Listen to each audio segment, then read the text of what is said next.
Hi friends, అందరికీ నమస్తే. రైతు సోదరులందరికీ శుభోదయం, ప్రత్యేక నమస్కారములు. హాయ్ ఫ్రెండ్స్, అందరికీ నమస్తే. ముఖ్యంగా రైతు సోదరులందరికీ నమస్కారములు. ఈరోజు వేరుశెనగ పంటలో యాజమాన్య పద్ధతులు, మేలైన వ్యవసాయ సూచనలు, తదితర ఈ పంటకి ఎలాంటి ఎరువులు వాడాలి, ఎలాంటి మందులు వాడాలనేది ఈ పంట గురించి మనం తెలుసుకుందాం. ఈ విధంగా సాగు చేస్తే మంచి దిగుబడులు ఉంటాయని ఆశాజనకంగా ఉంటాయి. డ్రిప్పుకి ఇలా వేసారనమాట, చాలా బాగుంది. పంట దిగుబడి కూడా ఎక్కువగా వస్తుందని రైతులు చెబుతున్నారన్నమాట. ఈ వచ్చేసి కదిరి లేపాక్షి 18-12 పంట. ఇది చాలా ఏపుగా పెరిగిందనమాట.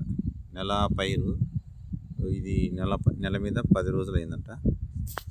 చాలా చక్కగా ఏపుగా పెరిగింది. ఈ విధంగా కూడా తక్కువ నీటితో ఎక్కువ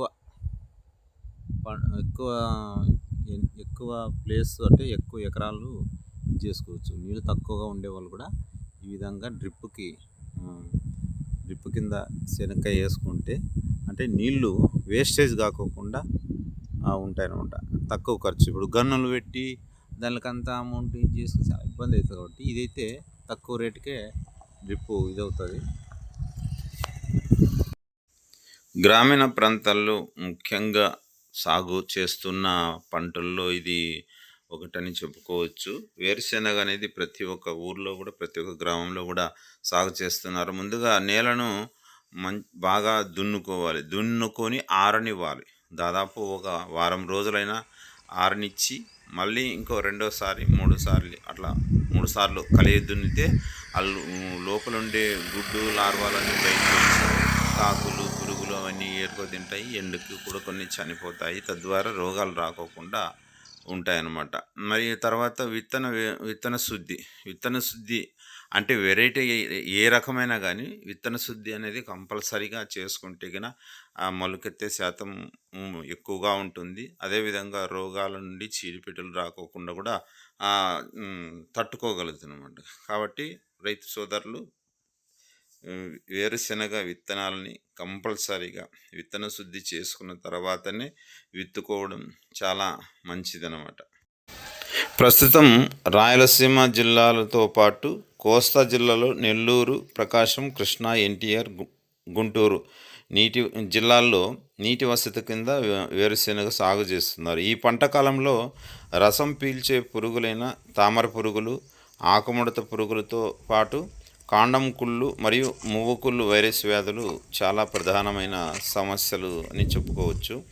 ఒక్కొక్కటి దాని గురించి ఎక్స్ప్లెయిన్ చేసుకుందాం అనమాట. తామర పురుగు వేరుశెనగ మొలకెత్తిన 10వ రోజు నుండి పెద్ద పురుగులు ఆకులపై పచ్చదనాన్ని గోకి రసాన్ని పీలుస్తాయి. దీన్ని ఉధృత అధికమైనప్పుడు ఆకులు ముడుచుకొని మొక్కలు గడుసబారి ఆకులు అడుగు భాగాన గోధుమ రంగు వర్ణములో మచ్చలు ఏర్పడి కాండం కుళ్ళు మరియు మూకుళ్ళు వైరస్ తెగుళ్లను వయారిబొమ్మ వంటి కలుపు మొక్కల ద్వారా సంక్రమిస్తాయి అన్నమాట. రసం పీల్చే పురుగులు, వాటి యాజమాన్యం.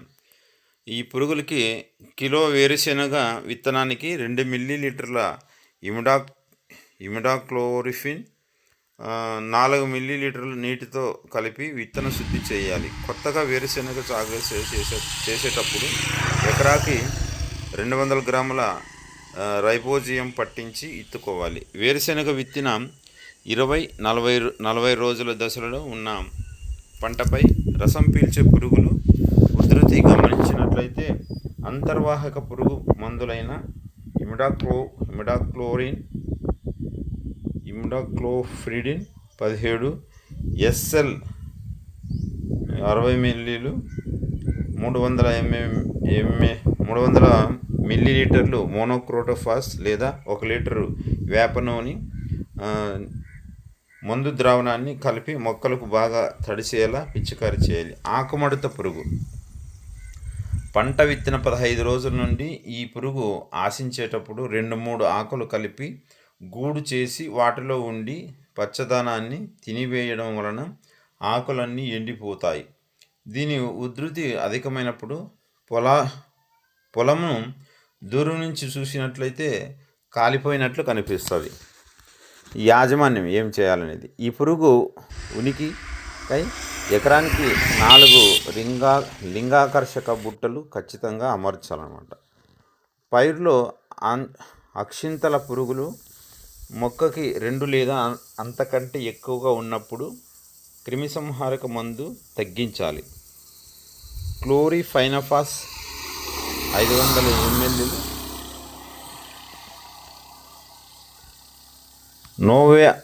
నోవాల్యూరాన్ 200 ml లేదా కిన్వల్ఫాస్ 400 ml 1 ఎకరానికి 200 లీటర్ల మందు ద్రావణాన్ని పిచికారీ చేయాలి. కాండముకుళ్ళు తెగులు భూమిలో ఉన్న తేమను బట్టి ఈ తెగులు ఆశిస్తుంది. పంటను విత్తిన 70 రోజుల తర్వాత తెగులు ఆశించినప్పుడు ఆకులు గోధుమ వర్ణకు మారి వడలిపోతాయి. కాండము మొదలు భాగంలో తెల్లటి శిలీంధ్రపు బూజు ఏర్పడి ఆవగింజ పరిమాణంలో శిలీంధ్రకి బీజాలు ఏర్పడతాయి. తద్వారా ఈ తెగులు కాండం మరియు విత్తనాలకు కూడా వ్యాప్తి చెందుతుంది. యాజమాన్యం, వేసవిలో లోతు దుక్కులు చేయాలి. సజ్జ, జొన్న పంటలతో పంట మార్పిడి చేయాలి. సేంద్రియ ఎరువులను పొలంలో వేసి కడుగుతున్నారు.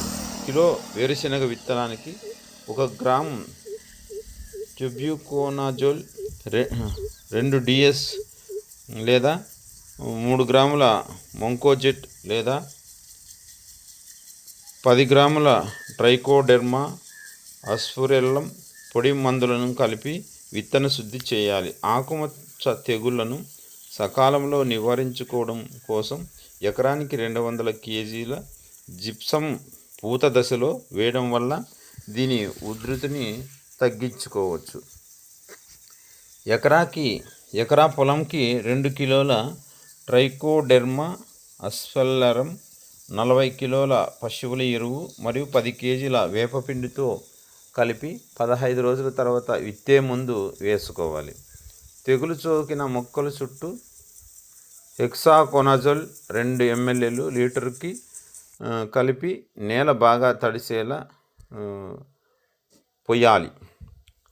తర్వాత మువ్వకుళ్ళు వైరస్, ఇది కాండం కుళ్ళు వైరస్ తెగులు. మువ్వకుళ్ళ వైరస్ తెగులు ఆశించినప్పుడు ఆకులపై పచ్చటి నిర్జీవ వలయాలు ఏర్పడి పత్రహరితం పలుచగా అయినట్లు కనిపిస్తుంది. మువ్వ భాగం ఎండిపోతుంది. కాండం కుళ్ళు వైరస్ తెగులు ఆశించినప్పుడు లేత ఆకులపై మరియు ఈనెలపై నల్లటి మాడుమచ్చలు ఏర్పడతాయి. ఈ తెగులు ఆకు తొడిమ కాండం పైకి విస్తరించి మువ్వు భాగం ఎండిపోయి మొక్కలు గిడుసబారి చిన్న చిన్న ఆకులతో ఉండి మొక్క పొదవలే కనిపిస్తుంది. యాజమాన్యం, కిలో విత్తనానికి 2 ml ఇమిడాక్లోఫ్రిడ్ 600 FSతో విత్తన శుద్ధి చేసి విత్తుకోవాలి. ఎకరాకి 30 చొప్పున నీలం రంగు జిగురు అట్టలను పెట్టి తామర పురుగు ఉధృతిని తగ్గించుకోవచ్చు. పంట విత్తిన 20-30 రోజుల తర్వాత 1 ఎకరానికి 80 ml ఇమిడాక్లోఫ్రిడ్ లేదా మోనోక్రోటోఫాస్ 320 ml కలిపి నీటితో కలిపి పంట పూర్తిగా తడిసేలా పిచికారీ చేయాలి. అదేవిధంగా అక్కడక్కడ పక్షి స్థావరాలను కూడా ఏర్పాటు చేస్తే రైతులకు మంచి ఆశాజనకంగా ఉంటుంది. పక్షి స్థావరాలు అనేది ఏ పంటకైనా కూడా అవసరము. అక్కడక్కడ ఉండే చిన్న చిన్న పురుగులు అలాంటివన్నిటిని కూడా ఈ పక్షి స్థావరాలు పక్షులు కూర్చొని ఆ పురుగులను తిని ఇది చేస్తాయన్నమాట. కాబట్టి పక్షి స్థావరాలను ఏర్పాటు చేసుకోండి. అదేవిధంగా రక్షక పంటలను కూడా ఖచ్చితంగా వేసుకుంటే మంచి దిగుబడి వచ్చేదానికి అవకాశాలు ఉంటాయన్నమాట. పంట ఏదైనా చుట్టూ అంటే ఇప్పుడు సజ్జ, జొన్న, ఆ, ఈ అలసంద లాంటివి చుట్టూ కంచెలాగా మనకి ఏర్పడతాయి. సజ్జ ఎక్కువగా రక్షక పంటగా ఏర్పాటు వేస్తూ ఉంటారు. తద్వారా రైతులకు మంచి జరుగుతుంది. కానీ ఇలాంటి రక్షక పంటల ద్వారా పంట రక్షింపబడుతుంది. కాబట్టి వివిధ యాజమాన్య పద్ధతులు పాటించి వేరుశెనగను బాగా పండించి రైతులు అభివృద్ధి పడతారని హైటెక్ అన్నదాత కోరుకుంటుంది. ప్రతి ఒక్కరూ హైటెక్ అన్నదాతను సబ్స్క్రైబ్ చేయండి, లైక్ చేయండి, షేర్ చేయండి. అదేవిధంగా మీ మీ ఒపీనియన్ కూడా కామెంట్ రూపంలో రాస్తారని మేము ఆశిస్తున్నాం. మరిన్ని వివరాలు, మరిన్ని ఇలాంటి వ్యవసాయ సూచనలు, సలహాల కొరకు రాబోయే రోజుల్లో మంచి మంచి వీడియోలు మీకు అందిస్తున్నాం. కాబట్టి ప్రతి ఒక్కరూ సబ్స్క్రైబ్ చేయండి, లైక్ చేయండి, షేర్ చేయండి. జై హింద్.